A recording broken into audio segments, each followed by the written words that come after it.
So now I'm going to talk to you about a situation that comes up a lot in Hold'em where a lot of players struggle. It's when a scare card hits the turn.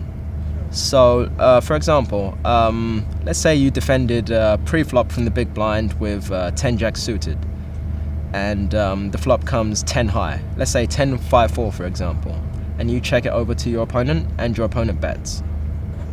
It comes back to you, and you call. Now the turn peels off an ace or a king, which is a pretty scary card because it can hit your opponent's range quite well, and it's quite tough for you to know what to do. You can take a lot of different actions here. So, for example, one option would be to actually check raise the turn with this. If you check raise the turn, it puts your opponent in a very tough spot, and it also makes you very hard to play against.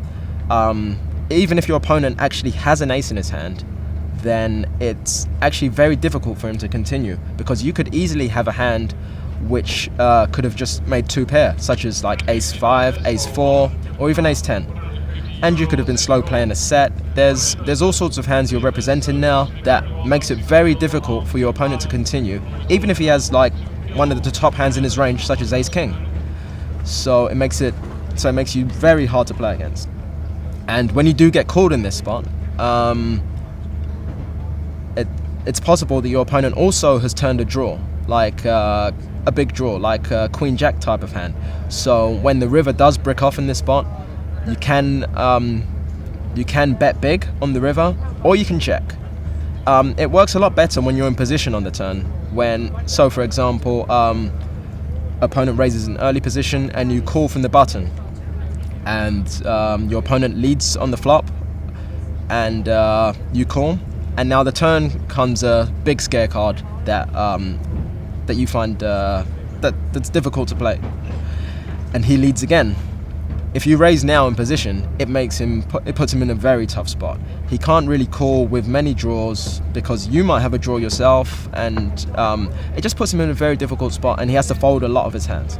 So it gives you opportunity to win the hand in a lot of different ways. And it's good to raise the turn with your draws, as well as sometimes your weak made hands. So like, let's say on 10-5-4 you had 6-7 and you call and you float the flop, and now the turn's an ace, you raise.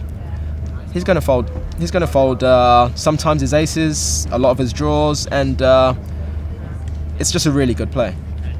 And if you do get to the river, you have a chance to actually make a bigger hand and realize your equity.